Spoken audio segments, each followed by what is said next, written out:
안녕하세요. 클래식에 얽힌 재밌는 사연들과 함께 음악을 감상하는 방송 사연 있는 클래식을 진행하게 된 이정은입니다. 지난 라디오 금천의 수료 방송에 이어 오늘은 저 혼자 방송을 진행하게 됐는데요. 그 사이에 날씨도 많이 추워졌고 곧 겨울이 오는 것 같습니다. 이런 날씨에는 포근한 클래식이 또 제격이죠. 오늘은 어떤 사연이 있을지 한번 들어볼까요? 사연 있는 클래식 시작합니다.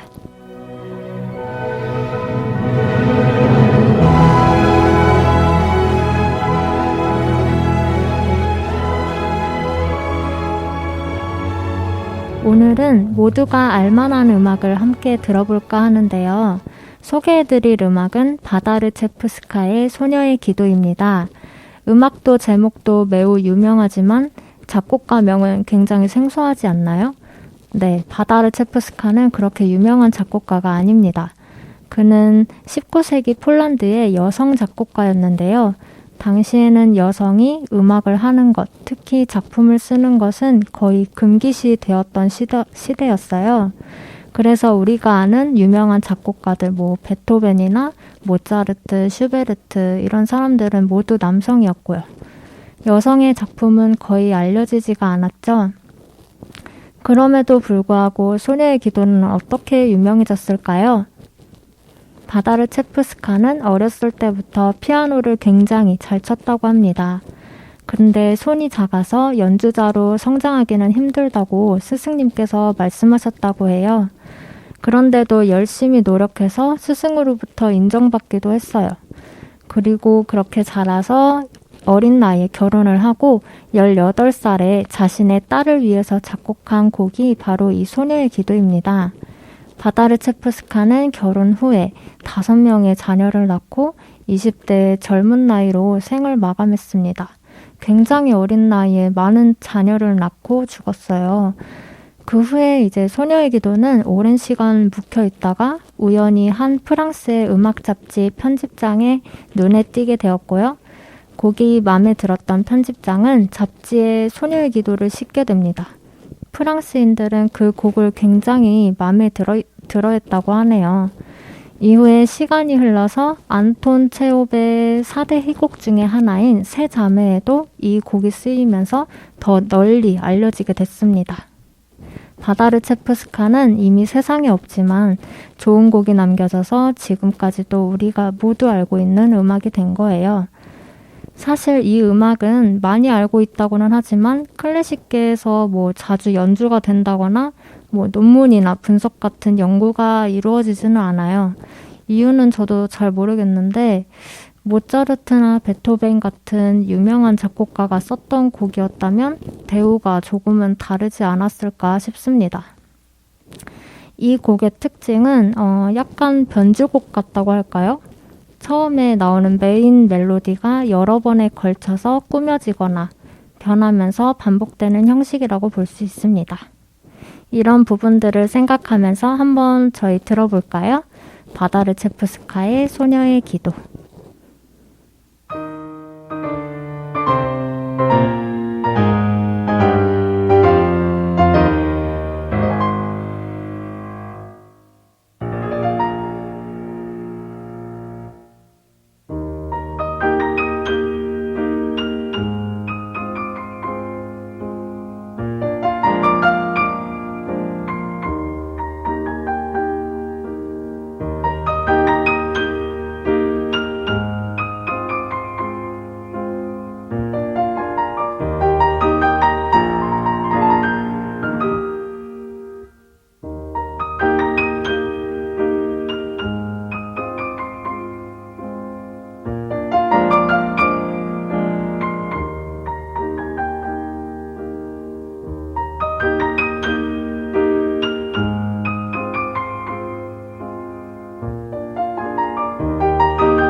네, 잘 들으셨나요?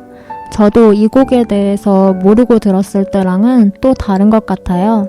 어떤 딸을 위한 마음도 느껴지고 사랑스럽고 따뜻한 감정이 잘 느껴지는 것 같습니다. 자신이 전하고 싶은 진심을 담은 곡들은 어려운 환경 속에서도 누군가 알아주고 언젠간 빛을 발하는 것 같습니다. 오늘의 음악 이야기는 어떠셨나요?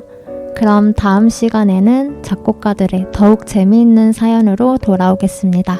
감사합니다.